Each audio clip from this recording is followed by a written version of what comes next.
rencontre. Le vagabond. Si l'homme, quand il fut sur la route, ne se retourna pas pour un dernier regard au village qu'il venait de traverser, c'est qu'il lui en venait du mépris, pour trop de désillusions qu'il y avait trouvées. Il venait d'y recevoir un refus presque total de repaître par des aumônes la vie dont il avait besoin pour continuer plus loin. On avait mal répondu à ses quêtes pour lesquelles il s'était tant humilié. En ce moment qu'il en était enfin sorti, une seule chose l'occupait: s'en éloigner le plus vite possible, avant que ne se développe trop l'idée qui s'ébauchait de retourner en arrière avec tout un plan de vengeance. La route, avec la fatigue qui s'y ajoute, promettait d'épuiser en lui par de la distance l'énergie qu'il faut pour une entreprise pleine de difficultés. Et il y marchait. La poussière, comme de la neige, gardait les vestiges de l'homme.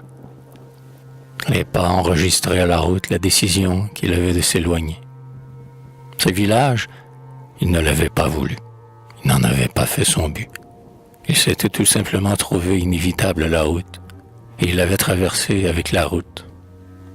Aucune intention d'exploitation ne lui en était venue, quoi qu'il fît à l'âge de richesse et de pleine confiance. Il ne lui avait demandé que la victuaille qu'il faut pour atteindre un autre village.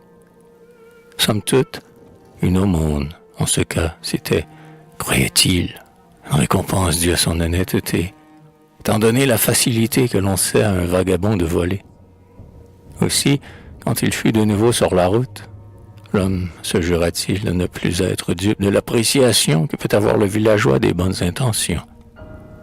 Son désenchantement justifiait de la résolution qui lui vint de commettre un vol au village suivant, et il y allait. Ses bras se balançaient dans le rythme de ses jambes, et il marchait d'une allure que soutenait le désir d'atteindre au village suivant de la route. À la nuit, l'homme marchait sur la route. À chaque côté de lui, c'étaient deux paysages qui tournaient lentement sur eux-mêmes, comme sur un pivot. C'étaient au loin des arbres et des buissons qui se déplaçaient, les poteaux du télégraphe qui flanquaient son chemin et qui l'indiquaient là-bas.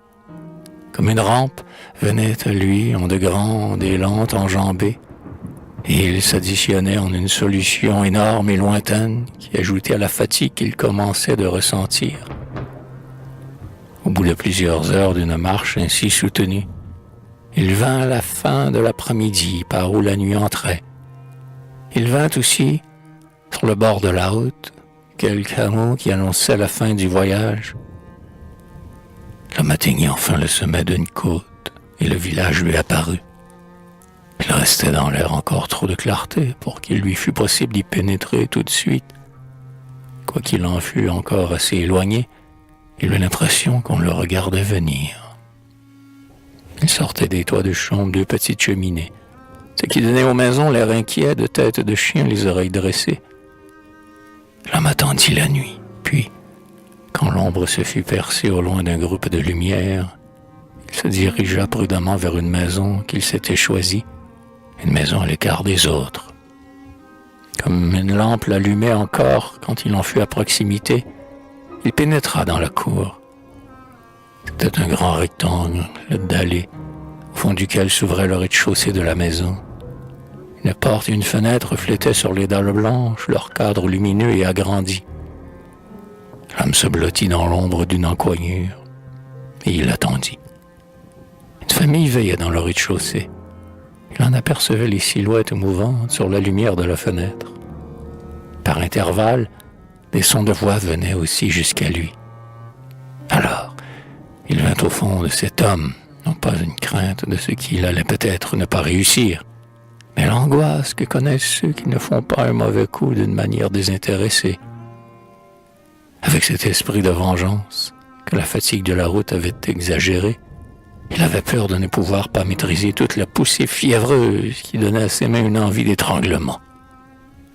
Il aurait volontiers mieux aimé un corps à corps brutal, dans lequel se serait assouvi le trop-plein de force qu'il éprouvait, que le travail délicat de dévaliser une maison, sans rien déranger du sommeil du propriétaire. En résumé, l'homme n'en voulait plus. en ce moment d'attente fiévreuse, à la gorge du propriétaire qu'à sa bourse. Mais il fallait éviter ça. Cette pensée d'un meurtre le fit frissonner, éprouva le malaise de sa chair épouvantée. Par une brèche du mur, il apercevait au loin les lumières du village qui tremblotaient dans des feuillages. Il les vit s'éteindre une à une. Puis après, il n'y eut plus que le silence et l'ombre d'où venait de temps en temps le bruit sec de quelques portes tardives. Dans le rez-de-chaussée, on veillait encore. L'homme entendait battre son cœur à ses tempes, et il eut un pressentiment de quelque chose de terrible qui allait se passer. La nuit, en s'épaississant, lui devenait intérieure. Pour la première fois de sa vie, il en éprouvait la chose mystérieuse. Il souffrait de cette attente qu'il n'avait pas prévue aussi pénible et prolongée.